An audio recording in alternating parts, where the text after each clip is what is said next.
외교통일위원회 국민의힘 단사를 맡고 있는 홍철수입니다. 네, 오늘 우리 김웅 의원님, 조태영 의원님, 그리고 홍석천 의원님, 시정 의원님도 같이 네, 조금 전에 우리 북한 행군에 의해서 무참하게 살해된 우리 국민 대신 형님 대통령의 기자회견을 들으면서 너무너무 마음이 아픕니다. 도대체 문재인 대통령은 누구의 대통령이고 어느 나라 대통령인지 묻지 않을 수가 없습니다. 국가의 제1의 책무는 국민의 생명과 안전을 지키는 것입니다. 여러분들도 다 아시지만은 우리 국민이 북한군에 의해서 사살되고 시신이 소각되는 그 시각에 청와대에서 보고를 받은 즉시에 청와대에서 구출하기 위한 조치를 취했다면 충분히 구출이 가능한 상황이었습니다. 청와대에서 아무런 말이 없으니까 우리 해군과 해경은 그냥 아무런 구조활동을 하지 않았습니다.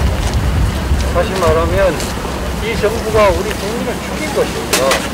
방치한 것입니다. 그리고 그 이후에도 우리 국민을 월북한 것으로 몰아가고 있고 또 북한군이 시신을 소각하지 않았다는 그 말만 믿고 시신을 찾는다고 수색 쇼를 했습니다. 이 정부는 우리 국민을 지키기는커녕 두 번, 세 번, 네 번 고인과 유가족을 죽이는 만행을 저질렀습니다. 조금 전에 부인께서 그 아들이 대통령에게 편지를 돌려보내는 그 사유를 설명하는 것을 저도 들었습니다. 그 당시에 문재인 대통령이 아들에게 편지를 보냈답니다. 모든 과정을 투명하게 하고 내가 반드시 책임지고 진실을 밝히겠다. 나를 믿어라. 대통령이 직접 편지를 그 어린 아들에게 보냈습니다. 그러면 약속을 지켜야죠. 우리 국민의 생명을 못 지켜줬는데 그 약속이라도 지켜야 되지 않습니까? 그런데 아무런 조치도 해주지 않았습니다. 대통령이 그 당시에 비난 여론을 면하기 위해서 그 어린 아들에게 거짓말 편지를 쓴 것입니다. 이거 있을 수 있는 일입니까? 대통령이 여기에 대해서 유가족들에게 사죄를 하고 그 사실을 설명을 해야 됩니다. 유가족들이 그 아버지가 실제 죽었는지 우리 아버지가 맞는지 그걸 확인하기 위해서 정보 공개 요청을 했는데 법원은 그걸 밝혀라고 공개하라고 했는데 그마저 안 합니다. 뭘 숨기겠다는 겁니까?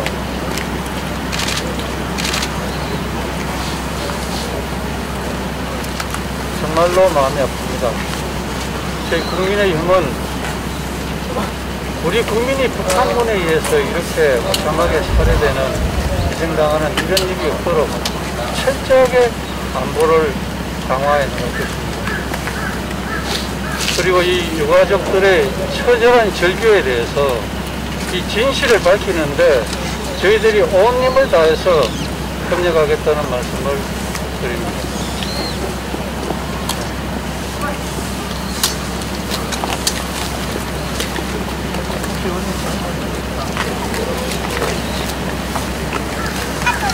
국민의힘 조태영 의원입니다. 저도 외교통일위원회 소속 위원이고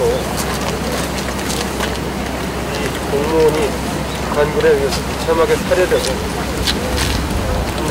이런 사건에 대해서 우리 정부가 어떤 일을 해야 될지 또 어떤 일을 하지 않았는지를 국회에서 1년 반 동안 따져온 사람 중에 한 사람입니다. 이 서해에서 우리 공무원이 북한군에 잡혀있고 생명이 정각에 달렸다는 그런 보고를 받고도 대통령한테는 하룻밤이 지나서 그 다음날 아침에 보고가 됐습니다. 제가 왜 하룻밤을 묵혔느냐고 물어보니 대통령의 잠을 깨울 줄 몰라서 묵혔다는 답을 들었습니다. 차마 입에 담기조차 어려운 말입니다. 문재인 대통령은 우리 공무원이 살해당한 이후에 반나절도 채 되지 않아서 유엔 총회 연설에서 북한의 종전선언을 제안했고 그 다음 날에는 아카펠라 공연을 보러 갔습니다. 초동 대응해서 우리 국민의 권리를 완전히 짓밟은 것입니다. 그 이후에 문재인 정부는 어떻게 했습니까? 고인과 유가족의 명예에 치명적인 상처를 줄 수 있는 이른바 월북설 이야기를 했습니다. 확증이 있습니까? 확증이 없습니다. 그러니까 문재인 정부의 국가인권위원회에서도 그것은 절차가 잘못됐다는 결정을 내렸습니다. 자, 이제 남은 것은 이렇게 좁혀졌습니다. 유가족들에게 월북이라고 하는 씻을 수 없는 주홍글씨를 주었던 문재인 정부의 말이 맞는지 틀리는지 밝혀야 됩니다. 그것이 법원에서 요구한 것이고 또 그것이 문재인 대통령이 2020년 10월 8일 그 서해 공무원의 아드님한테 보낸 친필 편지에서 본인이 하겠다고 약속한 일입니다. 저는 요구합니다. 문재인 대통령은 그 약속을 지키십시오. 국민 한 사람 한 사람에 대한 약속, 국민 한 사람 한 사람의 생명과 재산을 소중히 여기는 것 말고 더 중요한 대통령의 직무가 무엇이 있습니까?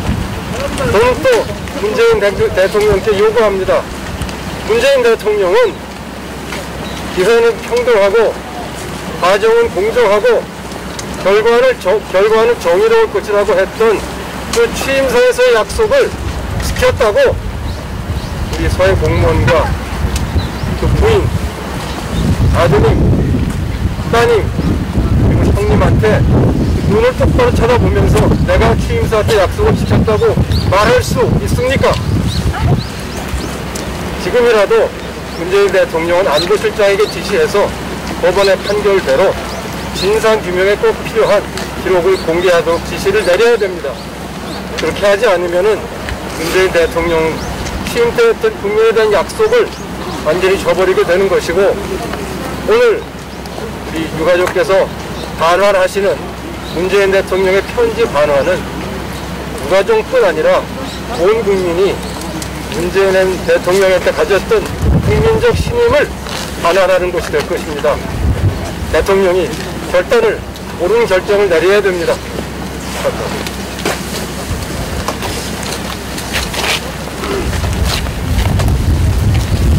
네, 안녕하십니까. 국민의힘 지성호 의원입니다. 국민 여러분들께서 아시는 것처럼 저는 고향이 북한입니다. 그 북한 정권의 그 처참함을 깨닫고 자유를 찾아 대한민국에 왔고 오늘은 국민의 호롱을 받고 6개월을 일하고 있습니다.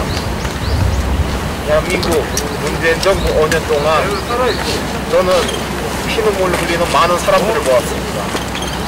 이것도 북한이라는 상대로 인해가지고 피눈물 흘리는 분들을 보면서 안타깝고 슬펐습니다. 그럴 때 우리 국가는 어디 있고 우리 대통령은 어디 있는가 수없이 질문을 했습니다. 이번 사건도 마찬가지입니다. 우리 대한민국 국민이자 대한민국 공무원입니다. 그분이 서해상에서 안타깝게 생을 마감할 때 우리 대통령은 어디 있었고 우리 정부는 어디 있었습니까? 지금 많은 시간이 흘렀습니다. 대통령께서 자녀분에게 편지를 보낸 것도 언론을 통해서 보았습니다. 그런데 지금 이 시간 정말 임기가 얼마 안 남은 이 시간도 대통령과 청와대의 그 행태를 보면서 함께 분노를 하고 있습니다. 유가족들을 볼 때 정말 마음 아프고 눈물 나고 면목이 없습니다. 정말 자유를 찾아 대한민국에 왔지만 북한이라는 그 악의 집단이 지금도 자행하고 있는 우리 국민을 넘어서 전 세계 국민들에게 자행하는 그 모습을 보면서 제가 오히려 정말 안타깝고 미안한 마음입니다. 국가가 국가다울 때, 대통령이 대통령이다울 때, 또한 그 국민을 지켜주는 국가가 되는 그날을 되기를 이제 바랍니다. 오늘 같은 마음으로 안타까운 심정으로 이 자리에 섰고 마지막 시간까지 함께 하겠습니다.